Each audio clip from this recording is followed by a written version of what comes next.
اللہ تعالیٰ نے مطلقاً حکم دیا ہے، تمہارے سامنے تمہارا والد چرسی ہو، موالی ہو، فاسق ہو، فاجر ہو، زانی ہو، بے نمازی ہو، وہ حق تربیت ادا کر رہا ہے نہیں کر رہا، فلا تقل لہما اف، اپنے ماں باپ سے اف بھی مت کہو، اور انہیں ڈانٹو مت، اور ان کے سامنے جب بات کرو تو نرمی سے بات کرو۔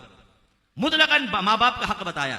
اس لیے اگر کوئی دیندار بچہ ایسا بیٹھا ہے جس کے چہرے پہ داڑھی، سر پہ امامہ سج گیا، اور وہ کہتا ہے یہ میری ماں تو فلمیں دیکھتی ہے، میرا ابا ڈرامے دیکھتا ہے، میرا ابا حرام کما کے لاتے ہیں، گالیاں بکتے ہیں، میرا ابا میں نمازیں نہیں پڑھتے، لہذا اس وجہ سے میرے دل میں کراہت نفرت پیدا ہوئی اور میں لہجہ سخت کر لیتا ہوں، کبھی ڈانٹ بھی دیتا ہوں، کبھی مجھے تلقین کرتے میں پرواہ نہیں کرتا ہوں، غصے میں اٹھ کے سامنے چلا جاتا ہوں۔ وہ بھائی تو نے داڑھی رکھ کے کسی پر احسان نہیں کیا، امامہ پہن کے تم نے کسی پر احسان نہیں کیا، علوم دینیہ سیکھ کر تم نے کسی پر احسان نہیں کیا، اپنی ذات پر احسان کیا ہے۔ ثابت کرو قرآن و حدیث سے کہ علم سیکھنے کے بعد، داڑھی رکھنے کے بعد، امامہ سجانے کے بعد تم اپنے ماں باپ سے بھی فوق ہو گئے، ان سے جیسا چاہے رویہ رکھو۔ ماں باپ پر غصہ کرنے کی وجہ کیا ہے؟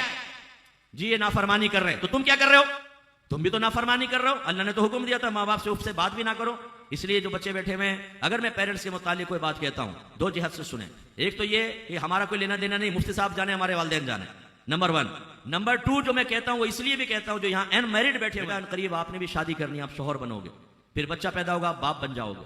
میری بچیاں تشریف فرما ہیں، کچھ عرصے بعد حق زوجیت میں آ جاتی ہیں اور پھر والدہ بن جاتی ہیں۔ آپ اگر ابھی سے لائے عمل تیار نہیں کرو گے تو اپنی اولاد کو اپنے ہاتھ سے کھو دو گے۔ آپ کی اولاد چرسی، موالی، زانی بنے گی، بد مذہب بنے گی۔ باہر کے ملکوں میں لوگ مجھے کہتے ہیں مفتی صاحب بچہ ہاتھ سے نکل گیا، شیطان کی پوجا کرنے والوں کے ساتھ جا کے مل گیا۔